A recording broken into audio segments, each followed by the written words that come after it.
Tragédia adventista. Foram avisados, mas acharam que era brincadeira. Imagine o cenário. Um sábado de manhã, o templo adventista lotado. Famílias inteiras reunidas para adorar, de corações tranquilos, acreditando que aquele seria mais um culto abençoado. Mas eis que, de repente, as portas do templo se abrem com um estrondo que ecoa pelas paredes. Homens armados, com rostos cheios de ódio e determinação, invadem o lugar sagrado. O caos se instala. Gritos de desespero tomam conta da congregação, mas é tarde demais para muitos. Dias antes, haviam sido alertados. Avisos chegaram de todas as formas. Mensagens, boatos que corriam pelos corredores, sugerindo que algo terrível estava por vir. Mas, como tantas vezes acontece, a maioria desprezou as advertências. É exagero, diziam alguns, com risos despreocupados. Deus nos protegerá, diziam outros, sem mover um dedo para se preparar. O espírito de Laodiceia, morno, acomodado, estava impregnado em muitos ali. O sono espiritual os havia cegado. Aqueles homens armados não tiveram misericórdia. Eles não distinguiram entre homens, mulheres ou crianças. O que era para ser um local de paz, de comunhão, rapidamente se transformou em um cenário de terror e sangue. Alguns tentaram fugir, outros se ajoelharam em oração, mas nada impediu a onda de destruição. Ainda assim, havia um pequeno grupo que havia levado os avisos a sério. Pessoas que, percebendo sinais dos tempos, buscaram refúgio, se precaveram, se esconderam. Na hora da crise, enquanto o terror dominava o templo, eles estavam protegidos, escondidos como o povo de Deus em tempos de angústia. Sabiam que não era hora de brincar com a fé, nem de negligenciar as advertências que o Senhor havia dado. E você, está preparado? Ou vai continuar desprezando os avisos que vêm dia após dia, como se tudo não passasse de exagero? Lembre-se, quando o caos vier, quando o terror entrar pelas portas de sua vida, pode ser tarde demais. Muitos perecerão por não terem dado ouvidos. Mas os poucos fiéis que se prepararem, esses estarão prontos, protegidos pela mão de Deus. Então me gritou aos ouvidos com grande voz, dizendo: Fazei chegar os intendentes da cidade, cada um com as suas armas destruidoras na mão. E clamou ao homem vestido de linho, que tinha o tinteiro de escrivão à sua cinta. E disse-lhe o Senhor: Passa pelo meio da cidade, pelo meio de Jerusalém, e marca com sinal as testas dos homens que suspiram e que gemem por causa de todas as abominações que se cometem no meio dela. E aos outros disse, ouvindo eu: Passai pela cidade após ele, e feri. Não poupe o vosso olho, nem vos compadeçais. Matai velhos, mancebos, e virgens, e meninos, e mulheres, até exterminá-los. Mas a todo homem que tiver o sinal não vos chegueis, e começai pelo meu santuário. E começaram pelos homens mais velhos que estavam diante da casa. Ezequiel 9, versos 1 e 3 a 6. Jesus está prestes a deixar o propiciatório do santuário celestial, a fim de usar vestes de vingança, e derramar sua ira em juízo sobre aqueles que não corresponderam à luz que Deus lhes deu. Visto como se não executa logo o juízo sobre a má obra, por isso o coração dos filhos dos homens está inteiramente disposto para praticar o mal. Eclesiastes 8 verso 11.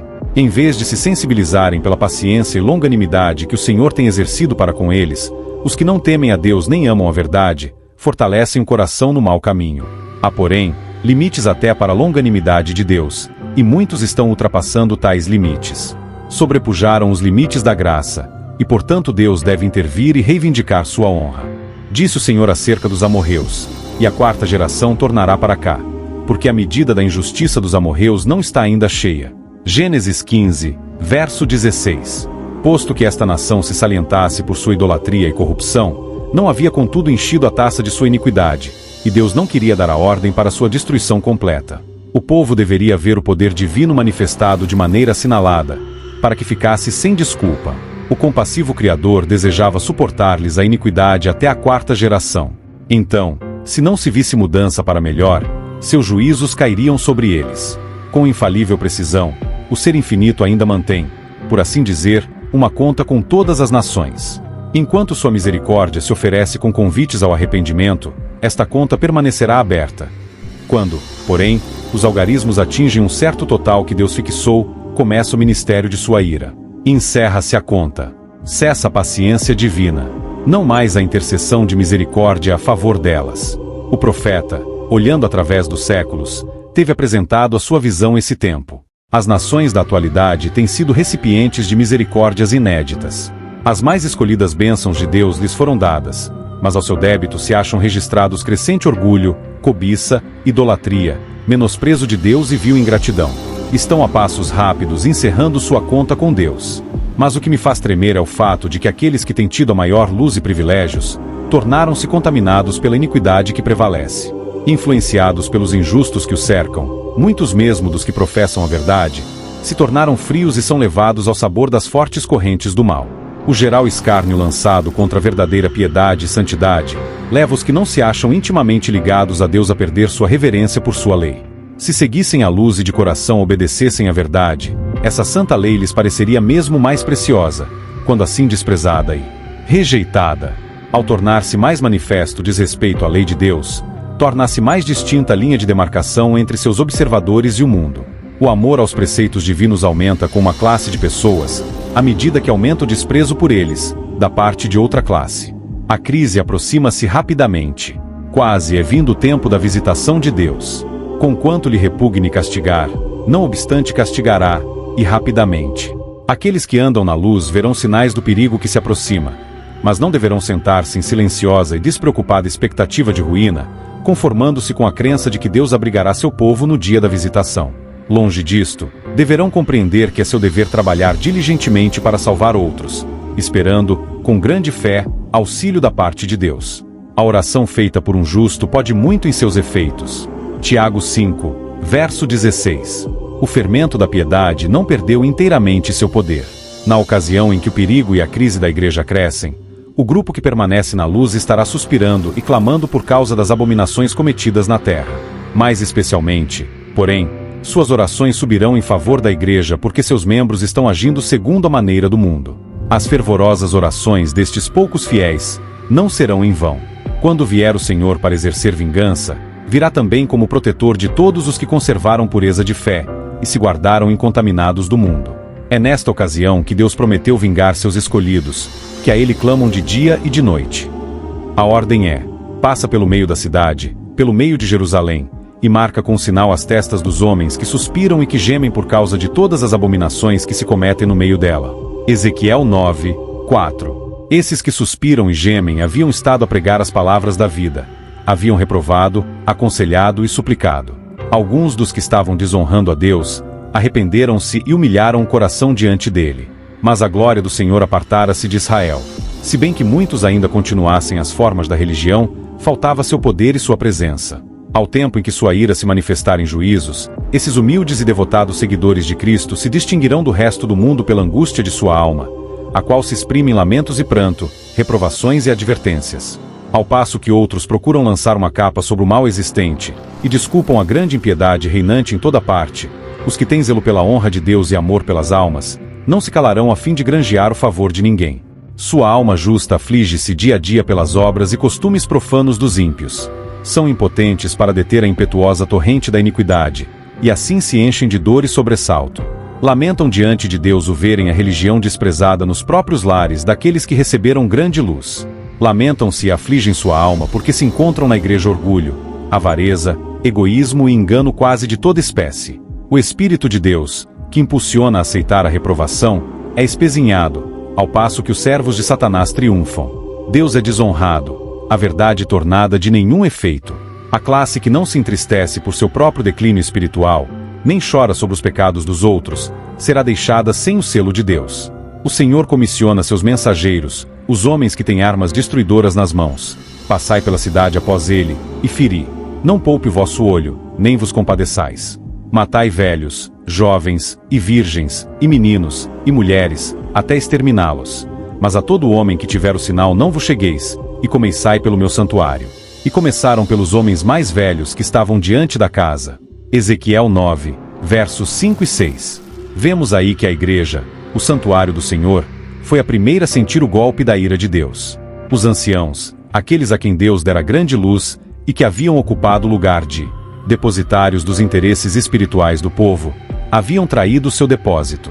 Colocaram-se no ponto de vista de que não precisamos esperar milagres e as assinaladas manifestações do poder de Deus, como nos dias da antiguidade. Os tempos mudaram.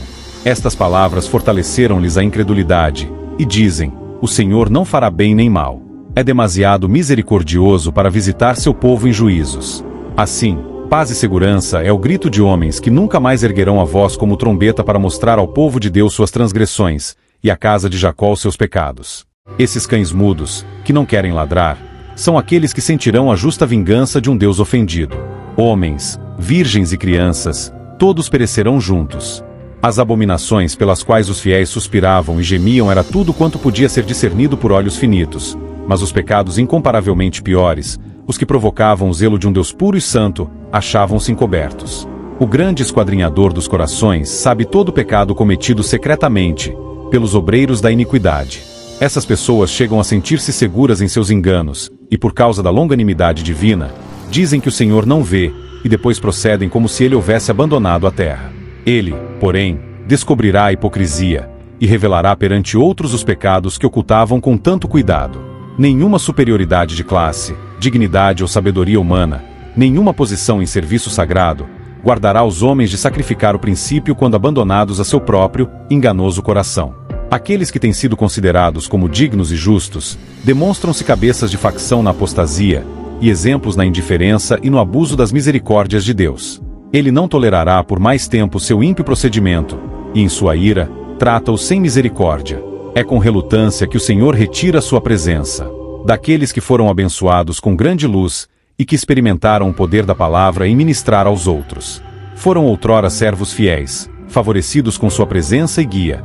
Dele se apartaram, porém, e induziram outros ao erro, e caem portanto no desagrado divino. O dia da vingança de Deus está precisamente diante de nós. O selo de Deus será colocado somente na testa daqueles que suspiram e clamam por causa das abominações cometidas na terra. Aqueles que se ligam ao mundo por laços de simpatia, estão comendo e bebendo com os ébrios, e certamente serão destruídos com os que praticam a iniquidade. Os olhos do Senhor estão sobre os justos, e os seus ouvidos atentos às suas orações.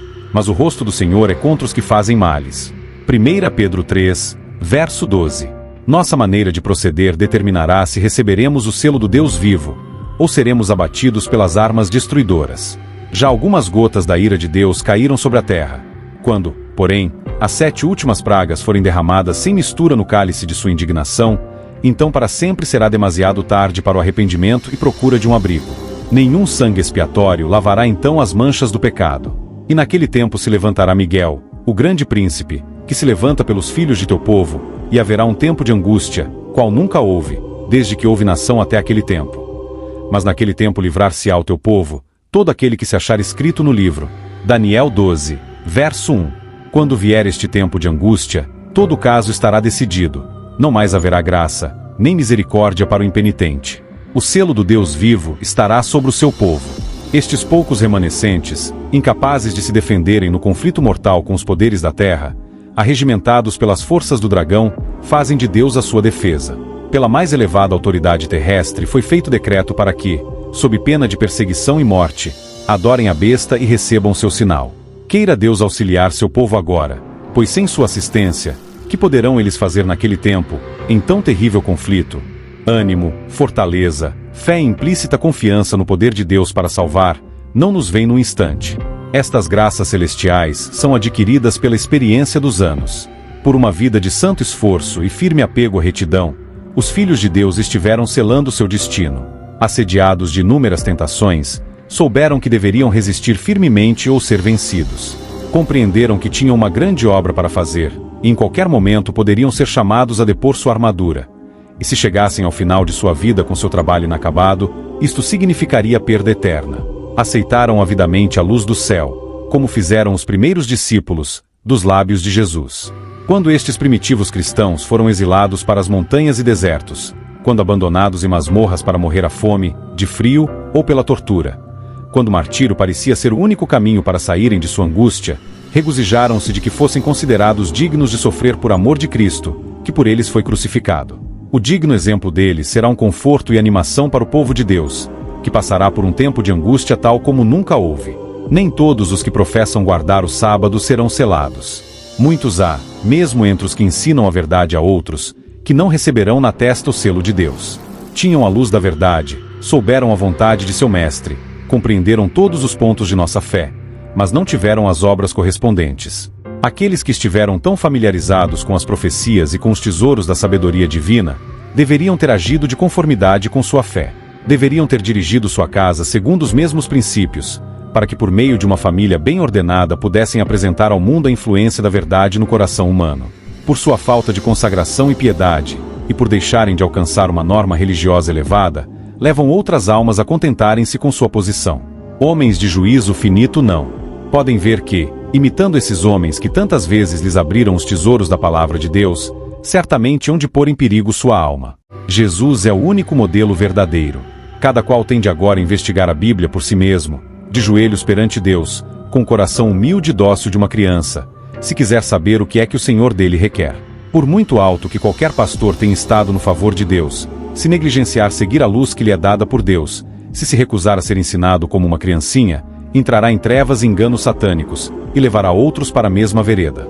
Nenhum de nós jamais receberá o selo de Deus, enquanto o caráter tiver uma nódoa ou mácula sequer.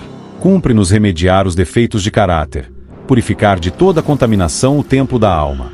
Então a chuva do Espírito Santo cairá sobre nós, como caiu a temporã sobre os discípulos no dia de Pentecoste. Satisfazemo-nos muito facilmente com nossas realizações. Sentimos-nos ricos e acrescidos de bens, e não sabemos que somos desgraçados, miseráveis, pobres, cegos e nus. Apocalipse 3, verso 17. Hoje é o tempo para atender-se à admoestação da testemunha verdadeira. Aconselho-te que de mim compres ouro provado no fogo, para que te enriqueças, e vestidos brancos, para que te vistas, e não apareça a vergonha da tua nudez, e que unjas os teus olhos com colírio, para que vejas. Apocalipse 3, verso 18. É necessária a fé viva.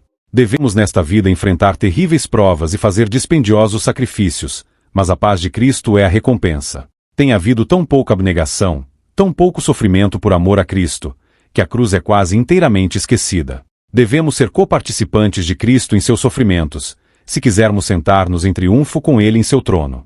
Enquanto preferirmos o caminho fácil da condescendência própria, e nos amedrontarmos com a abnegação, nunca se afirmará a nossa fé, e não poderemos conhecer a paz de Jesus nem a alegria que provém do sentimento da vitória. Os mais exaltados daquela multidão de resgatados que estão em pé diante do trono de Deus e do Cordeiro, vestidos de branco, conhecem a luta necessária para vencer, pois vieram de grande tribulação. Aqueles que se renderam às circunstâncias em vez de empenhar-se neste conflito, não saberão como ficar em pé naquele dia em que haverá angústia em toda a alma. E, ainda que Noé, Jó e Daniel estivessem na terra, não poderiam salvar nem filho nem filha, pois cada um deve livrar sua alma por sua própria justiça. Ninguém necessita dizer que não há esperança para o seu caso, e que não pode viver a vida de cristão. Mediante a morte de Cristo, amplas providências foram tomadas em favor de cada alma. Jesus é o nosso auxílio sempre presente em tempo de necessidade. Tão somente invocai-o com fé, e ele prometeu ouvir e atender vossas petições. Sim, fé viva e eficaz. Dela necessitamos, devemos possuí-la, ou desfaleceremos e fracassaremos no dia da prova. As trevas que então hão de cair em nosso caminho não deverão desanimar-nos nem levar-nos ao desespero. É o véu com que Deus cobre sua glória, ao vir Ele para comunicar suas ricas bênçãos. Deveríamos saber isto por nossa experiência passada. No dia em que Deus tiver uma contenda com o seu povo, esta experiência será uma fonte de conforto e esperança. É agora que devemos conservar-nos e a nossos filhos incontaminados do mundo. É agora que devemos lavar as vestes de nosso caráter, tornando-as alvas no sangue do Cordeiro. Agora é que devemos vencer o orgulho, as paixões e a indolência espiritual. Agora é que devemos despertar e fazer decididos esforços para dar simetria ao nosso caráter. Hoje, se ouvirdes a sua voz, não endureçais o vosso coração. Hebreus 4, verso 7. Encontramo-nos em situação muitíssimo difícil, esperando e aguardando o aparecimento de nosso Senhor. O mundo está em trevas. Mas vós, irmãos, diz Paulo, já não estáis em trevas, para que aquele dia vos surpreenda como um ladrão. 1 Tessalonicenses 5, verso 4. Sempre foi propósito de Deus tirar das trevas luz, da tristeza alegria, do cansaço descanso, para serem fruídos pela alma expectante, anelante. Que estáis fazendo, irmãos, na grande obra de preparação? Os que se estão unindo com o mundo, estão se amoldando ao modelo mundano, e preparando-se para o sinal da besta. Os que desconfiam do eu, que se humilham diante de Deus, e purificam a alma pela obediência à verdade, estão recebendo o molde divino, e preparando-se para receber na fronte o selo de Deus. Quando sair o decreto, e o selo for aplicado, seu caráter permanecerá puro e sem mácula para toda a eternidade. Agora é o tempo de preparar-nos. O selo de Deus jamais será colocado à testa de um homem ou mulher impuros. Jamais será colocado à testa de um homem ou mulher cobiçosos ou amantes do mundo. Jamais será colocado à testa de homens ou mulheres de língua falsa ou coração enganoso. Todos os que recebem o selo devem ser imaculados diante de Deus, candidatos para o céu. Pesquisai as Escrituras por vós mesmos, para que possais compreender a terrível solenidade do tempo presente. A própria vida não deve ser comprada com o preço da falsidade. Por uma palavra ou um gesto da cabeça, os mártires poderiam ter negado a verdade, salvando a vida. Concordando em lançar sobre o altar do ídolo uma simples pitada de incenso, poderiam ter se salvo do sacrifício, do patíbulo ou da cruz. Mas recusavam-se a ser falsos na palavra e nos atos, embora fosse a vida o prêmio que receberiam por esse procedimento. A prisão, tortura e morte, com a consciência clara, eram-lhes bem-vindos, de preferência ao livramento sob condição de mentira, falsidade e apostasia. Pela fidelidade e fé em Cristo, alcançaram vestes imaculadas e coroas cravejadas de gemas. Sua vida foi enobrecida e elevada à vista de Deus, por isso que se puseram firmemente do lado da verdade sob as circunstâncias mais agravantes. Testimonies, volume 4, página 336, 1879. Testemunhos Seletos, volume 2, O Selo de Deus.